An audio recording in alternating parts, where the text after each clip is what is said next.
ಒಂದು ದೊಡ್ಡ ಕನಸಿನ ಯೋಜನೆ 5 ಗ್ಯಾರಂಟಿಗಳು. ಈ ಗ್ಯಾರಂಟಿಗಳ ಫಲಾನುಭವಿಗಳ ಸಮ್ಮೇಳನವನ್ನು ನಾವಿವತ್ತು ಬೆಳ್ತಂಗಡಿಯಲ್ಲಿ ಏರ್ಪಡಿಸಿದ್ದೇವೆ. ರಾಜ್ಯದಾದ್ಯಂತ ಈ ಕಾರ್ಯಕ್ರಮ ಇವತ್ತು ನಡೀತಾ ಇದೆ. ಬೆಳ್ತಂಗಡಿ ತಾಲೂಕಿನ ಈ ಕಾರ್ಯಕ್ರಮದಲ್ಲಿ ವೇದಿಕೆ ಮೇಲೆ ಉಪಸ್ಥಿತರಿರುವ ಕರ್ನಾಟಕ ಸರ್ಕಾರದ ವಿಧಾನ ಪರಿಷತ್ನ ಶಾಸಕರು, ಆತ್ಮೀಯರಾದ ಸನ್ಮಾನ್ಯ ಶ್ರೀ ಮಂಜುನಾಥ್ ಭಂಡಾರಿ ಅವರೇ, ಸನ್ಮಾನ್ಯ ಜಿಲ್ಲಾಧಿಕಾರಿಗಳೇ, ಜಿಲ್ಲಾ ಪಂಚಾಯತ್ನ ಸಿಇಒ ಅವರೇ, ತಾಲೂಕು ತಹಸೀಲ್ದಾರ್ ಅವರೇ, ಕರ್ನಾಟಕ ಸರ್ಕಾರದಿಂದ ನೂತನವಾಗಿ ಕರ್ನಾಟಕ ಗೇರು ಅಭಿವೃದ್ಧಿ ಮಂಡಳಿಗೆ ಅಧ್ಯಕ್ಷರಾಗಿ ನಿಯುಕ್ತಿಗೊಂಡಂತಹ ಶ್ರೀಮತಿ ಮಮತಾ ಗಟ್ಟಿ ಅವರೇ, ವೇದಿಕೆ ಮೇಲಿರುವ ಎಲ್ಲ ಅಧಿಕಾರಿ ಬಂಧುಗಳೇ, ಇಲ್ಲಿ ಸೇರಿರುವ ಎಲ್ಲ ಫಲಾನುಭವಿ ಬಂಧುಗಳೇ ಹಾಗೂ ಗಣ್ಯರೇ, ಒಂದು ಪವಿತ್ರವಾದ ಮತ್ತು ಅರ್ಥಪೂರ್ಣವಾದ ಕಾರ್ಯಕ್ರಮದಲ್ಲಿ ನಾವೆಲ್ಲ ಸೇರಿದ್ದೇವೆ. ಕರ್ನಾಟಕ ರಾಜ್ಯ ಸರ್ಕಾರ ಕೊಟ್ಟಂತಹ ಕಾರ್ಯಕ್ರಮಗಳು, 5 ಗ್ಯಾರಂಟಿಗಳು ಇವತ್ತು ಕರ್ನಾಟಕ ರಾಜ್ಯದ ಪ್ರತಿಯೊಂದು ಮನೆ ಮನೆಗೆ ಕೂಡ ತಲುಪ್ತಾ ಇದೆ. ಈ ಯೋಜನೆಗಳು ಕರ್ನಾಟಕದಲ್ಲಿ ಚುನಾವಣೆ ನಡೀತಾ ಇರುವಂತಹ ಸಂದರ್ಭ, ನಮ್ಮ ಕಾಂಗ್ರೆಸ್ ಪಕ್ಷ ನಮ್ಮ ಸರ್ಕಾರ ಆಡಳಿತಕ್ಕೆ ಬಂದರೆ 5 ಗ್ಯಾರಂಟಿಗಳನ್ನು ಕೊಡ್ತೇವೆ ಅನ್ನುವಂಥ ಒಂದು ಮಾತನ್ನು ಕೊಟ್ಟಿದ್ದೆವು. ಆ ಮಾತಿನಂತೆ ಇವತ್ತು ಕರ್ನಾಟಕ ರಾಜ್ಯದಲ್ಲಿ ಜನತೆಯ ಆಶೀರ್ವಾದದಿಂದ, ಒಂದು ದೊಡ್ಡ ಸಂಖ್ಯೆಯಲ್ಲಿ ನೀವು ಆರಿಸಿ ಕಳಿಸಿದಂತಹ ಶಾಸಕರ ಬಲದಿಂದ ಸನ್ಮಾನ್ಯ ಸಿದ್ದರಾಮಯ್ಯನವರು ಮುಖ್ಯಮಂತ್ರಿಗಳಾಗಿ, ಸನ್ಮಾನ್ಯ ಡಿ.ಕೆ. ಶಿವಕುಮಾರ್ ಅವರು ಉಪಮುಖ್ಯಮಂತ್ರಿಗಳಾಗಿ ಇವತ್ತು ಕರ್ನಾಟಕದಲ್ಲಿ ಒಂದು ಬಲಿಷ್ಠವಾದ ಸರ್ಕಾರ ನಡೀತಾ ಇದೆ. ತಮ್ಮೆಲ್ಲರ ಒಂದು ಆಶೀರ್ವಾದದ ನೆಲೆಯಲ್ಲಿ ನಡೀತಾ ಇದೆ ಅಂತ ಹೇಳಿಕ್ಕೆ ತುಂಬ ಸಂತೋಷ ಆಗ್ತಿದೆ. ಬಂಧುಗಳೇ, ಈ ಕಾರ್ಯಕ್ರಮಗಳು ಆಗಬೇಕು ಅನ್ನುವಂಥ ಒಂದು ಯೋಜನೆ ಕಾಂಗ್ರೆಸ್ ಪಕ್ಷದ ಆಗಿತ್ತು. ಇವತ್ತು ಸರ್ಕಾರ ಕಾಂಗ್ರೆಸ್ ಪಕ್ಷದ ಆದರೂ ಇವತ್ತು ಫಲಾನುಭವಿಗಳು ಈ ರಾಜ್ಯದ ಪ್ರತಿಯೊಬ್ಬರು ಅರ್ಹರು ಫಲಾನುಭವಿಗಳಾಗ್ತಾರೆ. ಒಂದು ಪಕ್ಷದ ಕಾರ್ಯಕರ್ತರಿಗೆ ಅಥವಾ ಜಾತಿ ಧರ್ಮ ಇದು ನೋಡಿಕೊಂಡು ಕೊಡುವಂಥದ್ದಲ್ಲ. ಇದಕ್ಕೆ ಜಾತಿ ಧರ್ಮ ಯಾವುದೂ ಇಲ್ಲ. ಫಲಾನುಭವಿಗಳು ಯಾರಿದ್ದಾರೆ, ಬಡವರು ಯಾರಿದ್ದಾರೆ, ಮಹಿಳೆಯರು ಯಾರಿದ್ದಾರೆ, ಅವರಿಗೆ ಕೊಡುವಂಥ ಈ 5 ಗ್ಯಾರಂಟಿಗಳು ನಮ್ಮ ಸರ್ಕಾರ ಆಡಳಿತಕ್ಕೆ ಬಂದು 3 ತಿಂಗಳ ಒಳಗೆ 4 ಗ್ಯಾರಂಟಿಗಳನ್ನು ನಾವು ಅನುಷ್ಠಾನ ಮಾಡಿದ್ದೇವೆ. ಆ 4 ಗ್ಯಾರಂಟಿಗಳನ್ನು ಅನುಷ್ಠಾನ ಮಾಡಿದರೆ ಆದ ಮೇಲೆ ಕಳೆದ ತಿಂಗಳು ಯುವ ನಿಧಿ ಅಂತ ಒಂದು ಕಾರ್ಯಕ್ರಮ ಬಾಕಿ ಇತ್ತು. ಯುವಕರಿಗೆ ಮತ್ತು ಯುವತಿಯರಿಗೆ ಪದವೀಧರರಿಗೆ ಹಣ ಕೊಡುವಂತಹ ಒಂದು ಕಾರ್ಯಕ್ರಮ, ಅದನ್ನು ಕೂಡ ಕಳೆದ ತಿಂಗಳು ಸನ್ಮಾನ್ಯ ನಮ್ಮ ಸ್ವಾಮಿ ವಿವೇಕಾನಂದರ ಜನ್ಮದಿನದ ಹೊತ್ತು ನಾವು ಅದನ್ನು ಅರ್ಪಣೆಯನ್ನು ಮಾಡಿದ್ದೇವೆ. ಸ್ವಾಮಿ ವಿವೇಕಾನಂದರು ಯುವಕರಿಗೆ ಸ್ಫೂರ್ತಿ.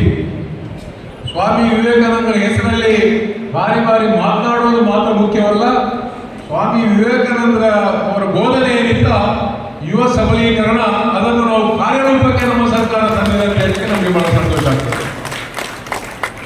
ಇವತ್ತು ನಮ್ಮ ಮಹತ್ವಾಕಾಂಕ್ಷೆಯ ಯೋಜನೆ ಅನ್ನಭಾಗ್ಯ ಯೋಜನೆ. ಸನ್ಮಾನ್ಯ ಸಿದ್ದರಾಮಯ್ಯನವರು 2013ರಲ್ಲಿ ಮುಖ್ಯಮಂತ್ರಿ ಆಗಿದ್ದಂತಹ ಸಂದರ್ಭ ಈ ಅನ್ನಭಾಗ್ಯ ಯೋಜನೆಯನ್ನು ಜಾರಿಗೆ ತಂದರು. ಕೇಂದ್ರದಲ್ಲಿ UPA ಸರ್ಕಾರ ಇರುವಂತಹ ಸಂದರ್ಭ ಮನಮೋಹನ್ ಸಿಂಗ್ ರವರು ಪ್ರಧಾನಿ ಆಗಿದ್ದಾಗ ಈ ಆಹಾರ ಭದ್ರತಾ ಕಾಯ್ದೆಯನ್ನು ಈ ದೇಶದಲ್ಲಿ ತಂದುಕೊಟ್ರು. ಆ ಆಹಾರ ಭದ್ರತಾ ಕಾಯ್ದೆ ಅನ್ವಯ ಈ ದೇಶದ ಪ್ರತಿಯೊಬ್ಬ ಕೂಡ ಬಡವರು 5 kg ಅಕ್ಕಿಯನ್ನು ತಾವು ಸರ್ಕಾರದಿಂದ ಪಡ್ಕೊಳ್ಬೇಕು. ಅದರಿಂದ ತಮ್ಮ ಏನು ಒಂದು ಹೊತ್ತು ಕೂಡ ಊಟ ಮಾಡದೆ ಉಳಿಬಾರದು ಅನ್ನುವಂಥ ಒಂದು ಮಹತ್ವಾಕಾಂಕ್ಷೆಯ ಯೋಜನೆ ಅನ್ನಭಾಗ್ಯ ಯೋಜನೆ ಮತ್ತು ಈ ಕಾಯ್ದೆ ಆಗಿತ್ತು.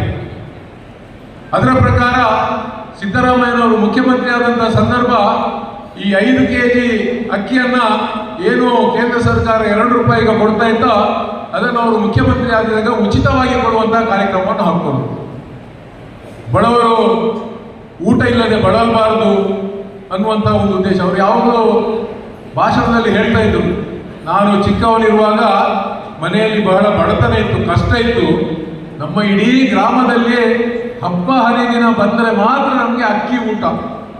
ಇಲ್ಲೇ ಇದ್ರೆ ಅನ್ನದ ಊಟ ನಮಗೆ ಇರಲಿಲ್ಲ. ಆದ್ದರಿಂದ ಮುಂದೊಂದು ದಿನ ಅವಕಾಶ ಸಿಕ್ಕಿದ್ರೆ ಈ ರಾಜ್ಯದ ಪ್ರತಿಯೊಬ್ಬ ಬಡವನಿಗೂ ಅನ್ನ ಊಟ ಮಾಡುವಂತ ವ್ಯವಸ್ಥೆಯನ್ನು ಕಲ್ಪಿಸಬೇಕು ಅನ್ನುವಂಥ ಒಂದು ನನ್ನ ಯೋಜನೆ ಇತ್ತು ಅನ್ನೋದನ್ನ ಹೇಳ್ತಾರೆ. ಅದರ ಪ್ರಕಾರ 5 ಕೆಜಿ ಅಕ್ಕಿಯನ್ನ ₹1 ಅದನ್ನ ಇಳಿಸಿ ಉಚಿತವಾಗಿ ಕೊಡುವಂತಹ ಕಾರ್ಯಕ್ರಮವನ್ನು ಮಾಡಿ 5 ಕೆಜಿ ಅಕ್ಕಿ ಸಾಕಾಗುವುದಿಲ್ಲ, ಪ್ರತಿಯೊಬ್ಬನಿಗೂ 10 ಕೆಜಿ ಅಕ್ಕಿ ಉಚಿತವಾಗಿ ಕೊಡಬೇಕು ಅನ್ನುವಂತಹ ಕಾರ್ಯಕ್ರಮವನ್ನು ಹಾಕೊಂಡು ಅದು ಅವರ ಒಂದು ದೊಡ್ಡ ಮಹತ್ವಾಕಾಂಕ್ಷೆ ಯೋಜನೆ ಆಗಿತ್ತು. ಆದ್ದರಿಂದ ಅನ್ನಭಾಗ್ಯ ಯೋಜನೆ ಆ ರೀತಿ ಬಂತು. ಈ ಸಲ ಈ ಕಾರ್ಯಕ್ರಮವನ್ನು ಅವರು ಗ್ಯಾರಂಟಿಯಲ್ಲಿ ಘೋಷಣೆಯನ್ನು ಮಾಡಿದರು. 5 ಕೆಜಿ ಅಕ್ಕಿ ಸಿಗ್ತಾ ಇತ್ತು. ಆ 10 ಕೆಜಿಯನ್ನ ಹಿಂದಿನ 5 ಕೆಜಿ ಮಾಡಲಾಯಿತು. ಜನರಿಗೆ ನಷ್ಟ ಆಗ್ತದೆ, ಅವರಿಗೆ ಕಷ್ಟ ಆಗಬಾರ್ದು ಅನ್ನುವಂಥ ಉದ್ದೇಶದಿಂದ ಅದನ್ನು ಮತ್ತೆ ನಾವು 10 ಕೆಜಿ ಕೊಡ್ತೇವೆ ಅನ್ನುವಂಥ ವಿಚಾರವನ್ನು ಅವರು ಚುನಾವಣೆ ಸಂದರ್ಭದಲ್ಲಿ ಹೇಳಿದರು. ಆದರೆ ಚುನಾವಣೆ ಕಳೆದು ನಮ್ಮ ಸರ್ಕಾರ ಬಂತು. ಸರ್ಕಾರ ಬಂದಾಗ ರಾಜ್ಯದಲ್ಲಿ ಅಕ್ಕಿಯ ದಾಸ್ತಾನು ಕಡಿಮೆ ಆಯಿತು.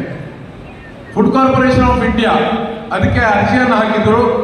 ನಮಗೆ ಇಂತಿಷ್ಟು ಅಕ್ಕಿ ಪ್ರತಿ ತಿಂಗಳು ಬೇಕು, ನಾವು ಅದರ ಹಣ ಪಾವತಿ ಮಾಡ್ತೇವೆ, 5 ಕೆಜಿ ಅಕ್ಕಿಯನ್ನ ಮತ್ತೆ ಜನರಿಗೆ ಕೊಡಬೇಕಾಗಿದೆ, ಆ 5 ಕೆಜಿಯೊಂದಿಗೆ ಈ 5 ಕೆಜಿಯನ್ನು ಸೇರಿಸಿ 10 ಕೆಜಿ ಕೊಡಬೇಕಾಗಿದೆ ಅಂತ ಕೇಳಿದಾಗ FC ಅವರು ಒಪ್ಕೊಳ್ತಾರೆ. ಕೆಲವೇ ದಿನಗಳಲ್ಲಿ ಇಷ್ಟೊಂದು ದೊಡ್ಡ ಗಾತ್ರದ ಅಕ್ಕಿ ನಮ್ಮ ದಾಸ್ತಾನು ಇಲ್ಲ, ಆದ್ರೆ ನಮ್ಗೆ ಕೊಡ್ಲಿಕ್ಕೆ ಅನಾನುಕೂಲ ಆಗ್ತಾ ಇದೆ ಅನ್ನೋದನ್ನ ಸರ್ಕಾರಕ್ಕೆ ತಿಳಿಸಿದಾಗ ಸರ್ಕಾರ ಏನು ನಾವು ಹಿಂದೆ ನುಡಿದಂತೆ ನಡೆದ ಸರ್ಕಾರ, ಸಿದ್ದರಾಮಯ್ಯನವರ ಸರ್ಕಾರ ಅಂತ ಹೆಸರು ಗಳಿಸಿದ್ದ ಆ ಪ್ರಕಾರ ಅವರು ನಾವು ನುಡಿದಂತೆ ನಡೀತೇವೆ ಅನ್ನುವಂಥ ಮಾತನ್ನ ಜನರು ಹೇಳಿದ ಮಾತು, ಅದನ್ನ ಉಳಿಸ್ಕೊಳ್ಬೇಕು ಅನ್ನುವಂಥ ಉದ್ದೇಶದಿಂದ ಬೇರೆ ಬೇರೆ ರಾಜ್ಯಗಳಿಂದ ಅಕ್ಕಿ ಸಂಗ್ರಹ ಮಾಡುವಂತ ಕೆಲಸಕ್ಕೆ ಕೈ ಹಾಕಿದರು. ಯಾವುದೇ ರಾಜ್ಯದಲ್ಲಿ ಕೂಡ ಹೆಚ್ಚುವರಿ ಅಕ್ಕಿ ಸಿಗಲಿಲ್ಲ. ಕೊನೆಗೆ ನಾವು ಏನು ಜನರಿಗೆ ಆಶ್ವಾಸನೆಯನ್ನು ಕೊಟ್ಟಿದ್ದೇವೋ ಆ ಪ್ರಕಾರ ನಮಗೆ 5 ಕೆಜಿ ಅಕ್ಕಿ ಕೊಡ್ಲಿಕ್ಕೆ ಇವತ್ತು ಬೆಳೆಗಾರರಿಂದ ಸಿಗುವುದಿಲ್ಲ, ಕಷ್ಟ ಆಗ್ತದೆ ಅನ್ನುವಂಥ ಸಂದರ್ಭ ಏನು ಸರ್ಕಾರ FCI ₹34 ಆ ಒಂದು ಅಕ್ಕಿಗೆ ನಿಗದಿ ಮಾಡಿದ್ದ ಆ ₹34 ಅದರ 5 ಕೆಜಿ ಅಕ್ಕಿಗೆ ₹170 ಜನರಿಗೆ ಕೊಡುವ ತೀರ್ಮಾನವನ್ನು ಮಾಡಿದರು. ಆ ₹170 ನೇರ ಆ ಫಲಾನುಭವಿ BPL ಕಾರ್ಡ್ದಾರರು ಯಾರಿದ್ದಾರೆ ಅವರ ಖಾತೆಗೆ ವರ್ಗಾವಣೆ ಮಾಡುವಂತಹ ಕೆಲಸ ಇವತ್ತಿನವರೆಗೆ ಕೂಡ ಆಗ್ತಾ ಇದೆ. ಪ್ರತಿಯೊಬ್ಬರ ಖಾತೆಗೂ 5 ಕೆಜಿ ಅಕ್ಕಿ ಮತ್ತು 5 ಕೆಜಿ ಅಕ್ಕಿಯ ಬದಲಿಗೆ ₹170 ನೇರ ನಗದು ವರ್ಗಾವಣೆ ಇವತ್ತು ಆಗ್ತಾ ಇದೆ. ಅಂದ್ರೆ ಜನರಿಗೆ ಅದನ್ನು ರೇಷನ್ ಅಂಗಡಿಗೆ ಹೋಗಿ ಅಲ್ಲಿ ಕಾಯುವಂಥದ್ದು, 2-3 ಸಲ ಹೋಗಿ ವಾಪಸ್ ಬರುವಂಥದ್ದು ಯಾವುದೂ ಇಲ್ಲ. ಪ್ರತಿ ತಿಂಗಳು 5 ಕೆಜಿ ಅಕ್ಕಿಯ ₹170 ಅವರ ಖಾತೆಗೆ ಜಮಾ ಆಗ್ತದೆ ಸರ್ಕಾರದ ವತಿಯಿಂದ. ಈ ಒಂದು ಅನ್ನಭಾಗ್ಯ ಯೋಜನೆ ಪ್ರಾರಂಭ ಆಯಿತು. ತದನಂತರ ಶಕ್ತಿ ಯೋಜನೆ ನಮಗೆಲ್ಲ ಗೊತ್ತಿದೆ. ಬಹಳಷ್ಟು ಇವತ್ತು ಅದರ ಫಲಾನುಭವಿ ಮಹಿಳೆಯರು ಇಲ್ಲಿ ಬಂದು ಆಗಮಿಸಿದ್ದೀರಿ. ಶಕ್ತಿ ಯೋಜನೆಯ ಮುಖಾಂತರ ಪ್ರತಿಯೊಬ್ಬ ಮಹಿಳೆ ಅನ್ನಭಾಗ್ಯ ಯೋಜನೆಯಲ್ಲಿ ಅದು BPL ಕಾರ್ಡ್ದಾರರಿಗೆ ಮಾತ್ರ. ಆದರೆ ಶಕ್ತಿ ಯೋಜನೆಗೆ ಸರ್ಕಾರಿ ಸಾರಿಗೆ ಬಸ್ನಲ್ಲಿ ಪ್ರಯಾಣ ಮಾಡುವ ಪ್ರತಿಯೊಂದು ಮಹಿಳೆಯರಿಗೆ ಕೂಡ ಕರ್ನಾಟಕ ರಾಜ್ಯದ ಒಳಗಡೆ ಉಚಿತವಾಗಿ ಪ್ರಯಾಣ ಮಾಡುವಂತಹ ಒಂದು ಸುಯೋಗ. ಇವತ್ತು ಅದಕ್ಕೆ ಬಡವ ಬಲ್ಲಿದ ಜಾತಿ ಧರ್ಮ ಯಾವುದೂ ಇಲ್ಲ.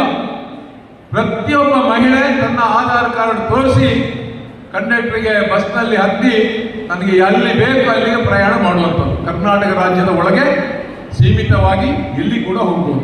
ಅದರಿಂದ ಬಹಳಷ್ಟು ಇವತ್ತು ನಮ್ಮ ತಾಯಂದಿರು ಅದರ ಪ್ರಯೋಜನವನ್ನು ಪಡಿತಾ ಇದ್ದಾರೆ. ಅವರ ಸಂಬಂಧಿಕರ ಮನೆಗೆ ಹೋಗ್ತಾ ಇದ್ದಾರೆ, ತಾಯಿ ಮನೆಗೆ ಹೋಗ್ತಾರೆ, ದೇವಸ್ಥಾನಗಳಿಗೆ ಹೋಗ್ತಾರೆ, ತಾಲೂಕು ಕಚೇರಿಗೆ ಹೋಗ್ತಾರೆ, ಜಿಲ್ಲಾಧಿಕಾರಿ ಕಚೇರಿಗೆ ಹೋಗ್ತಾರೆ, ಆಸ್ಪತ್ರೆಗಳಿಗೆ ಅಗತ್ಯವಿದ್ದರೆ ಹೋಗ್ತಾರೆ. ಪ್ರತಿಯೊಂದು ವಿಚಾರಗಳಿಗೆ ಆಲೋಚನೆ ಮಾಡಲಿಕ್ಕಿಲ್ಲ. ಮನೆಯಲ್ಲಿ ಗಂಡನ ಹತ್ರ ನನಗೆ ₹100 ಕೊಡಿ, ಬಸ್ನಲ್ಲಿ ಹೋಗ್ಲಿಕ್ಕಿದೆ, ಬಸ್ ಚಾರ್ಜ್ ಬೇಕು, ಏನು ಕೇಳಲಿಕ್ಕಿಲ್ಲ. ಸೀದಾ ಹೋಗುದು, ಬಸ್ನಲ್ಲಿ ಹತ್ತುವುದು, ಎಲ್ಲಿ ಬೇಕು ಅಲ್ಲಿ ಇಳಿಯುವುದು, ವಾಪಸ್ ಅದೇ ಬಸ್ನಲ್ಲಿ ಅಥವಾ ಇನ್ನೊಂದು ಬಸ್ನಲ್ಲಿ ಉಚಿತವಾಗಿ ಮನೆಗೆ ಬಂದು ಸೇರುವಂತಹ ಒಂದು ದೊಡ್ಡ ಕಾರ್ಯಕ್ರಮ. ಬಹುಶಃ ಮಹಿಳೆಯರಿಗೆ ಇದೊಂದು ಶಕ್ತಿ ಕೊಡುವಂತಹ ಕಾರ್ಯಕ್ರಮ ಅಂತ ಹೇಳಲಿಕ್ಕೆ ತುಂಬಾ ನಮಗೆ ಸಂತೋಷ ಆಗ್ತದೆ. ಈ ಶಕ್ತಿ ಯೋಜನೆಯ ಫಲಾನುಭವಿಗಳು ಕೂಡ ತಾವೆಲ್ಲ ಇದನ್ನು ಪ್ರಯೋಜನವನ್ನು ಪಡ್ಕೊಂಡಿದ್ದೀರಿ. ಮುಂದೆ ನಮಗೆ ಗೃಹಲಕ್ಷ್ಮಿ, ಈಗ 5 ಫಲಾನುಭವಿಗಳು ಈ 5 ಗ್ಯಾರಂಟಿಗಳ ವಿಚಾರವಾಗಿ ಇಲ್ಲಿ ಮಾತನಾಡಿದರು. ಅದರಿಂದ ತಮಗೆ ಸಿಗ್ತಾ ಇರುವಂತಹ ಲಾಭ ಏನು, ಸರ್ಕಾರಕ್ಕೆ ಯಾವ ರೀತಿ ನಾವು ಅಭಿನಂದನೆಯನ್ನು ಸಲ್ಲಿಸಬೇಕು ಅನ್ನೋದನ್ನು ಕೂಡ ಅವರು ಹೇಳಿದರು. ಗೃಹಲಕ್ಷ್ಮಿ ಯೋಜನೆ ಅಂದರೆ ಪ್ರತಿ ಮಹಿಳೆಗೆ 2,000 ರೂಪಾಯಿ ಸರ್ಕಾರದಿಂದ ಪ್ರತಿ ತಿಂಗಳು 1 ವರ್ಷಕ್ಕೆ 24,000 ರೂಪಾಯಿಯನ್ನು ಅವರ ಖಾತೆಗೆ ನೇರ ವರ್ಗಾವಣೆ ಮಾಡುವಂಥದ್ದು. ಇದಕ್ಕೂ ಕೂಡ ಯಾರು ಅರ್ಜಿ ಹಾಕಿದ್ದಾರೆ ಅವರಿಗೆ ಕೊಡ್ತಾರೆ. ಇದರಲ್ಲಿ ಇನ್ಕಮ್ ಟ್ಯಾಕ್ಸ್ ಕಟ್ಟುವವರಿಗೆ ಮಾತ್ರ ಇಲ್ಲ, GST ಕಟ್ಟುವವರಿಗೆ ಮಾತ್ರ ಇಲ್ಲ ಹೊರತು ಇದರಲ್ಲಿ ಕೂಡ ಯಾವುದೇ ಜಾತಿ ಧರ್ಮ ಬಡವ ಬಲ್ಲಿದ ಅನ್ನುವಂಥ ಯಾವುದೇ ಕಟ್ಟುಪಾಡುಗಳು ಇಲ್ಲ. ಪ್ರತಿಯೊಬ್ಬರಿಗೂ ಕೂಡ ತಿಂಗಳಿಗೆ 2,000 ರೂಪಾಯಿ ಬರ್ತಾ ಇದೆ. ಒಂದು ಅಮ್ಮ ಈಗ ಕಣ್ಣಲ್ಲಿ ನೀರು ಬಂದು